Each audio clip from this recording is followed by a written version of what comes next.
அநீதி, அராஜகம், தில்லுமுள்ளு இவையெல்லாம் திமுக முதற்றே உழைக்கும்.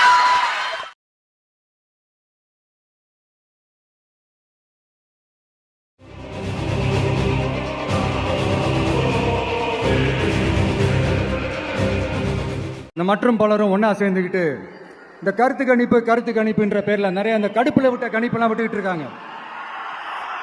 அதுல திமுக 300 சீட்டு ஜெயிக்குமா, மற்றும் பலர் 700 சீட்டு ஜெயிக்குமா? யோ, எங்கேயா இருக்கு இத்தனை சீட்டு?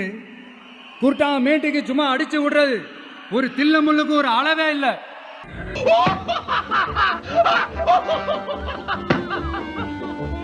மொத்தமா எல்லாருமா சேர்ந்து ஒருத்தனை எதிர்க்கிறாங்க.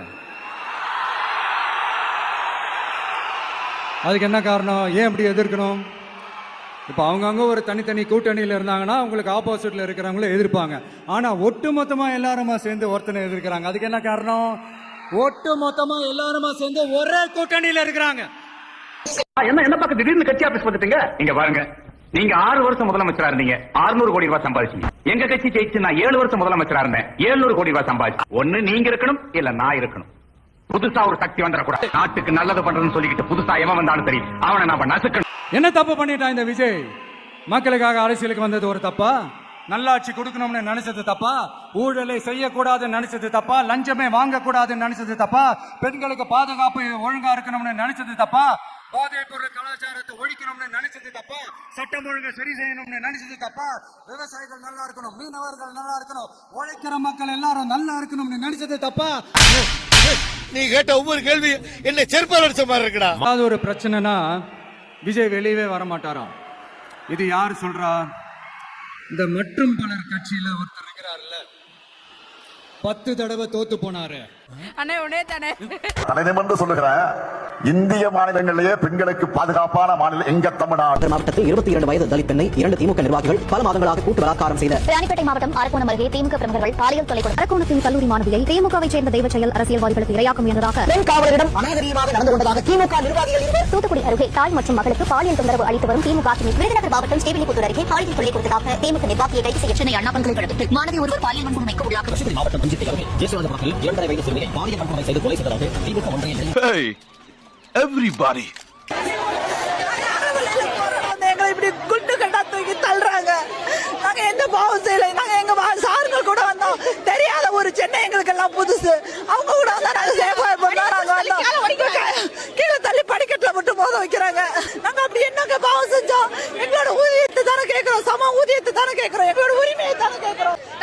தள்ளுறாங்க மேடம், எங்களால நிக்கவே முடியல. ரொம்ப வரதுக்குள்ளாரே போலீஸ்ல ஒரு லேடிஸ் தொழில யாரு பாதுகாப்பு தருவா? மானம் கெட்ட பல. இதான்டா திமுக, இதான் திமுக. திராவிட மாடல்னா என்னன்னு கேட்கிறவங்களுக்கு இதுதான் பதில்.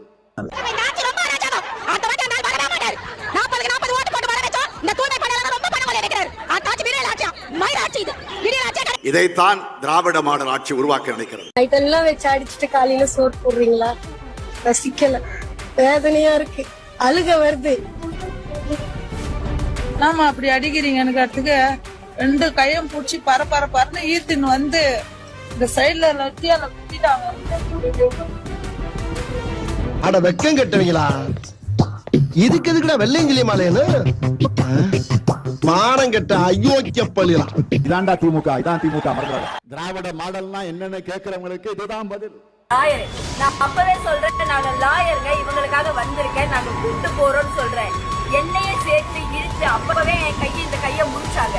அதே கையில திரும்ப வந்து அடிச்சு இங்க வீங்கி இந்த இடமெல்லாம் புராண்டி வச்சு இவங்களை செஸ்ட் அடிச்சு இவங்களை வயிற்றுல முதச்சு இவங்க செஸ்டுக்குள்ள கையை விட்டு எல்லாமே பண்ணாங்க. போட்டு முடிய புடிச்சு இழுத்து அடிச்சாங்க 2 பேரையும், 20 பேரை சேர்ந்துக்கிட்டு மயங்கி இருக்காங்க. இவங்க எங்களை ஹாஸ்பிட்டல் கூட்டு போகவே போராடல, மயங்கி இருக்காங்க. எல்லா சிஎஸ்ஏ இதான்டா திமுக, இதான் திமுக. திராவிட மாடல்னா என்னன்னு கேட்கிறவங்களுக்கு இதுதான் பதில். அந்த யூனிஃபார்மை புதுசு வராதவங்களை யூனிஃபார்மை எடுத்து போட்டு முன்னாடி ஒரு 4 பேரை நிக்க வச்சு இந்த கவுன்சிலர் வேலைக்கு சேர்த்திருப்பாங்க. இப்ப இறந்து போனவங்க, இல்லாதவங்க, ஆள் இல்லாதவங்க, அவங்களை கூப்பிட்டு யூனிஃபார்ம் போட்டு முதலமைச்சர் பத்தி புகழ்ந்து பேச வச்சு இந்த விஷயங்களை பண்ணாங்க. நாங்க இந்த விஷயம் எங்களோட போராட்டத்துல 10 நாள் கலந்துகிட்டு இருந்தவங்க நாங்க யாருமே வேலைக்கு இன்னும் திரும்பல. யூனிஃபார்ம் அவங்கள்ட்ட நாங்க வேலை செஞ்சேன்னு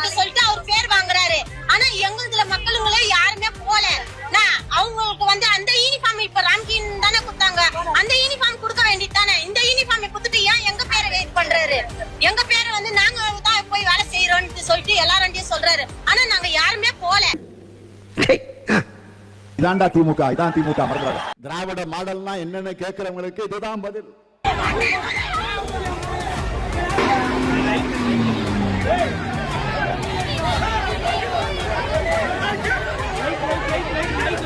சார் இறக்கி விடுங்க சார், அத சார் இறக்கி விடுங்க சார், சார் சார் இறக்கி விடுங்க சார், இறக்கி விடுங்க சார், சார் இறக்கி விடுங்க சார்.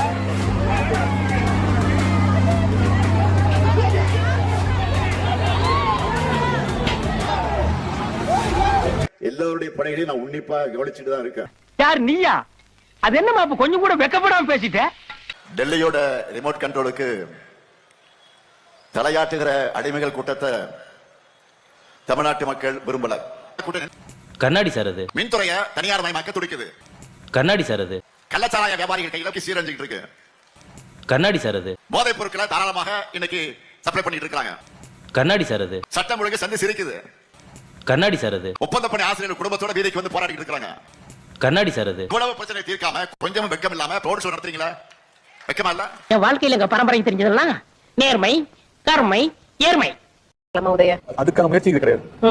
ஒரு அரசியல் குடும்பத்தில் பிறந்தது ஒரே காரணத்துக்காக அரசியல் வரணும் அவசியம் கிடையாது. உங்க குடும்பத்துல இருந்து யாராவது அரசியல் வர வாய்ப்பு இருக்கா சார்? நிச்சயமாக என்னுடைய மகனாக இருந்தாலும் சரி, என்னுடைய மருமகனாக இருந்தாலும் சரி, அல்லது எங்க வீட்டில் இருக்கக்கூடிய யாராக இருந்தாலும் அரசியலுக்கு வருவதற்கான வாய்ப்புகள் இல்லை என்பதை நான் ஏத்துக்க மாட்டேன். எனக்கு கொஞ்சம் முதல் முறை சட்டமன்ற இருக்கேன். அதனால எனக்கு வேணாம் தான் சொல்லுவேன். தலைவர் அந்த மாதிரி பையனுக்காக கொடுக்கணும் அப்படின்னா அந்த மாதிரி எடுக்க மாட்டாங்க.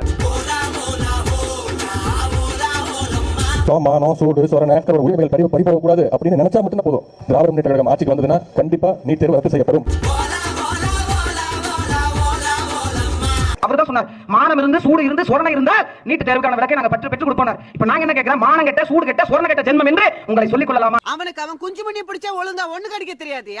கலைஞரை பத்தி உங்களுக்கு என்ன தெரியும்? பசிச்சவன் நிலக்கடலை செடியை வேரோட புடுங்கிடுவான். இவன் அப்படி இல்ல, செடி அப்படியே நிக்கும், கடலை பிடிங்கிடுவான். தலைவர் கலைஞரை பத்தி உங்களுக்கு என்ன தெரியும்? பாத்திரத்துக்கு பேர் அடிக்கிறவங்க எல்லாம் எழுத்தாளன் சொல்லாதீங்க. பாத்திரத்துக்கு பேர் அடிக்கிறவன் வேற, எழுத்தாளன் வேற. பாத்திரத்துக்கு பேர் அடிக்கிறவங்க எல்லாம் நீங்க எழுத்தாளன் சொல்லி. தலைவர் கலைஞரை பத்தி உங்களுக்கு என்ன தெரியும்? பெருந்தலைவர் காமராஜர் அவர்கள் மறைந்த போது ஒரு மகன் மாதிரி அவருடைய இறுதி நிகழ்ச்சிகளை நடத்தினவர் நம்முடைய தலைவர் கலைஞர் அவர்கள். பெருந்தலைவர் காமராஜர் அவர்களுக்கு அரசு மரியாதையோடு அடக்கம். பெருந்தலைவர் காமராஜர் அவர்கள் அவர் முதலமைச்சர் இருந்து நிறைய நாட்டு மக்களுக்கு நன்மை செஞ்சிருக்கிறார். இன்றைக்கும் பெருந்தலைவர் காமராஜருக்கு தமிழ்நாட்டில் தனி மரியாதை இருக்குது. அவர் எந்த கட்சியா இருந்தாலும் அதை பத்தி யாரும் பொருட்படுத்துவதில்லை. மக்களுக்கு சேவை செய்த ஒரு மனிதர் பெருந்தலைவர் காமராஜர் என்று இன்றைக்கும் மக்களால் போற்றப்படுகிற தலைவர். அவருக்கு மெரினாவில் ஒரு இடம் வேணும்னு கருணாநிதி அவர்கள் முதலமைச்சர் இருந்த பொழுது நம்முடைய காங்கிரஸ் கட்சியிலிருந்து நம்முடைய கட்சியில் இணைந்த SR பாலசுப்ரமணியம் அவரோட 2 பேர் போய் திரு கருணாநிதி கேட்கிறாங்க. அப்ப கருணாநிதி சொல்றாரு, முதலமைச்சராக இருந்து இறந்தால்தான் மெரினாவில் நல்லடக்கம் செய்ய இடம் கொடுக்க முடியும்.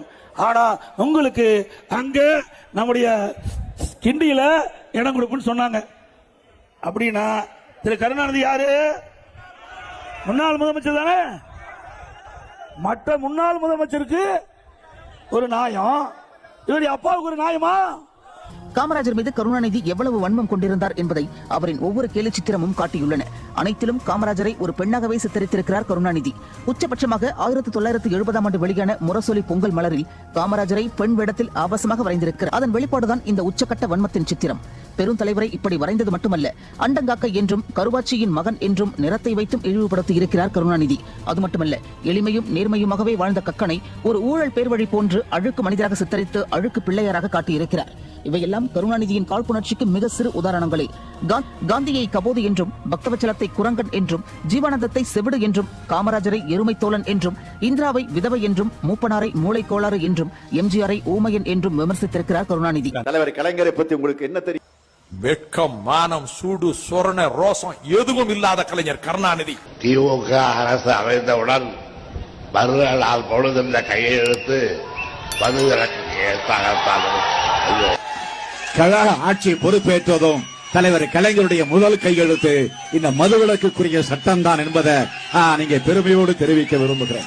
இந்தியாவிலேயே அதிகமாக இளம் விதவைகள் இந்துக்கள் வாழக்கூடிய மாநிலமாக தமிழ்நாடு மாறிக்கொண்டிருக்கிறது. தயவு செய்து இந்த மதுக்கடைகளை மூடுங்கள் என்றால் அதனால்தான் தலைவர் கலைஞர் அவர்கள் தெரிவித்தார்கள், திமுக ஆட்சிக்கு வரும்பொழுது நான் முதல்வராக போகுது, நான் மதுக்கடைகளை மூடுகிறேன், தமிழ்நாட்டில் இருந்து மதுவை ஒழிப்பேன் என்றார். விவசாயிகள் எல்லாம் ஒன்று கூடி ஒரு கரும்பை உற்பத்தி செய்து ஒரு சர்க்கரை ஆலை வச்சிருந்தாங்க திருமண்டாங்குடியில. அந்த சர்க்கரை ஆலையை வெறும் 80 கோடி ரூபாய்க்கு வாங்கி சாராய ஆலையா மாத்தி வச்சிருக்காங்க கனிமொழி. அவங்க வந்துனா உங்களுக்கு டாஸ்மார்க்க மூட போறாங்களா? சாராயம் தயாரிக்கிறது அந்த அம்மா தான். தொண்டர்கள் பாத்துருக்கோம், எங்கேயாவது பாத்துருக்கீங்களா ஒரு முரட்டு அடிமை? தாத்தா சொல்லியிருக்காரு, குஜராத்தை சிறப்பாக மேம்படுத்தியுள்ளார் நரேந்திர மோடி, மிகவும் நல்லவர். கருணாநிதி ஆத்திச்சோடு இங்கே அக்கிரமம் செய்ய விரும்பு, ஆட்டைய போடு, இயல்வது சுருட்டல், ஈவது லஞ்சம், உணவுக்கு பின் உண்ணாவிரதம் இரு, ஊதுவது ஒத்து, எப்படியும் பணம் சேர், ஏமாற்றி பிழை, ஐயோ என்று கத்த கற்றுக்கொள், ஒருவரும் வாழ விடாது, ஓதுவது பொய், அவியம் பேசிவிடு. விடுதலை சிறுத்தை கட்சி எங்க அண்ணன் மரியாதைக்குரிய திருமாவளவன் அவர்களை நினைச்சா எனக்கு உண்மையிலே பாவமா இருக்கு. 2001 8 சீட்டு, 2026 8 சீட்டு. இந்த போடுங்க சாமி, இந்தாங்க ஐடியா. ஒரு பிச்சைக்கார எவ்வளவு அழகா கேட்ச் பண்ணா, உனக்கு கேட்ச் பண்ண தெரியாது?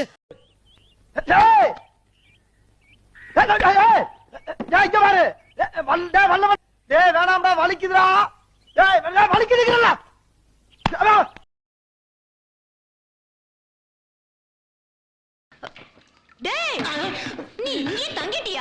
வச்சிருக்க 36 லட்சம் ஓட்டு 1 ரூபா காசு கொடுத்தாங்க பெற்ற ஓட்டு. இந்த 6 மாசத்துல என் ஆட்டத்தை அவங்க கட்டுப்படுத்திட்டாங்கன்னா பாத்து, கையில கால்ல கழுத்துல எல்லாத்திலயும் ஜனங்க கட்டி ஆட வேண்டியதான். ஆமா, சமரசம் கூட. திமுக இருக்கக்கூடிய நம்ம அண்ணன் தம்பில நம்ம மேல ரொம்ப பாசமா இருக்காங்க. திடீர் பாசத்துக்கு காரணம் இல்லை, நம்ம பங்காளி சட்டை எப்போ வச்சுக்கலாம், இந்த விஜயை மட்டும் விட்டுறாதீங்கன்றான் அவன். நம்ம அடிச்சுக்கலாங்க, நம்ம அப்புறம் பேசிக்கலாம், எங்களை நீங்க திட்டுங்க, பிரச்சனை கிடையாது, அதை நாங்க பெருசா கண்டுக்க மாட்டோம். ஏன்னா எங்களுக்கு கூச்ச நாச்சமே கிடையாது, நாங்க துப்புனா தொடச்சிட்டு போயிட்டே இருப்போம். பட் விஜயை விட்டுறாதீங்க, விஜயை நீங்க அடிக்கிறது எங்களுக்கு ரொம்ப பிடிச்சிருக்குன்றாங்க. அதனால இந்த தேர்தலில் இந்த தொகுதி இருக்கிற மொத்த திமுக காரணம் நாம் தமிழர் கட்சிக்கு தான் வாக்கு செலுத்த போறோம். சோறுதான் திங்கிறியா இல்ல பியல் திங்கிற பேப்புண்டவனே? இந்த பொழப்புக்கு 4 பேர் பூல உமி பொழைக்கிற மாதிரி கிகோலோ பையா. இந்த மானங்கட்ட அயோக்கிய பயலுக்கு போன் போட்டு இப்படி சொந்தக்கார பிள்ளை இப்படி லவ் பண்ணுதுன்னு சொன்ன உடனே பரிதாபங்கள் வீடியோல வரக்கூடிய டிராவிட் கேரக்டர் மாதிரி கையை மடிச்சு விட்டுட்டு எங்க வீட்டு பொண்ணை தொடக்கூடாதுன்னு நீங்க அப்படின்ட்டு கிளம்பி போய் அந்த லவ் பண்ண பையனை இழுத்துட்டு வந்து கட்டி வச்சு அடிச்சு அவனுடைய ஆண் உறுப்புல தீ வச்சு எரிச்சிருக்கான்.